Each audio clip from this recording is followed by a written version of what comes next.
السلام علیکم عزیز دوستو، آج ہم آپ کو دماغی کمزوری کے لیے نسخہ بتا رہے ہیں کہ دماغی کمزوری کیوں ہوتی ہے، اس کی وجہ کیا ہے اور اس کی علامات کیا ہیں، اس کا علاج کیا ہے۔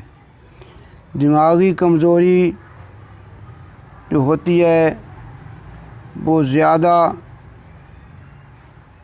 طویل بیماری، لمبی بیماری کی وجہ سے انسانی جسم کمزور ہو جاتا ہے اور جسم میں خون کی کمی آ جاتی ہے، خون بھی کم ہوتا ہے اور دماغ کو پھر خون کم مقدار میں پہنچتا ہے، کئی حصوں میں پہنچتا ہے، کئی حصوں میں دماغ میں خون نہیں پہنچتا، تو دماغ کمزور ہو جاتا ہے۔ دماغ کی کمزوری آج کل نوجوانوں میں غلط کاریوں کی وجہ سے زیادہ ہو رہی ہے۔ طالب علم کو پڑھا ہوا سبق بھی یاد نہیں آتا۔ یہ بیماری رنج و غم، زیادہ دماغی محنت کرنا، دائمی نزلہ زکام اور غذا کی کمی، کثرت جماع، جلق، کثرت احتلام، بواسیر کی وجہ سے خون کی کمی اور عورتوں میں زیادہ حیض کی وجہ سے اور بے خوابی کی وجہ سے بھی دماغی کمزوری ہو جاتی ہے۔ دماغی کمزوری کو دور کرنے کے لیے نسخہ سماعت فرما لیں اور اس کو بنا کر استعمال کریں۔ اللہ تعالیٰ کے فضل و کرم سے آپ کی دماغی کمزوری دور ہو جائے گی اور آپ کو بھولی چیزیں بھی یاد آ جائیں گی۔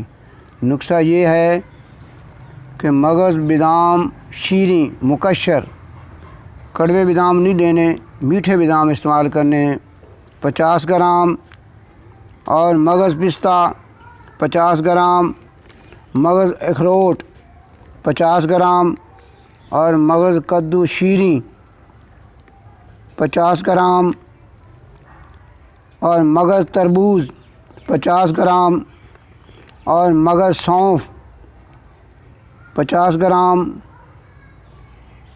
موسلی سفید 50 گرام، مغز دھنیا 30 گرام، الائچی خرد 10 گرام اور کوزہ مصری 500 گرام۔ ان تمام چیزوں کو لے کر آپ نے باریک پیس لینا ہے۔ باریک پیس کر آپ نے رات کو 1 پاؤ نیم گرم دودھ میں 2 چمچ اس سفوف کے اس میں ڈال کر دودھ میں اس کو اچھی طرح ہلا کر رات کو رکھ دینا ہے۔ صبح آپ نے نہار منہ اس کو کھانا ہے۔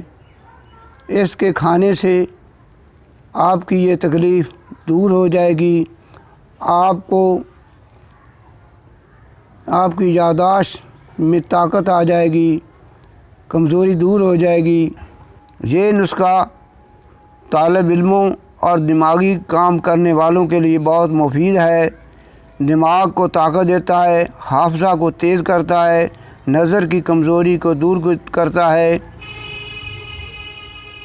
اللہ تعالیٰ آپ سب کو شفا عطا فرمائے۔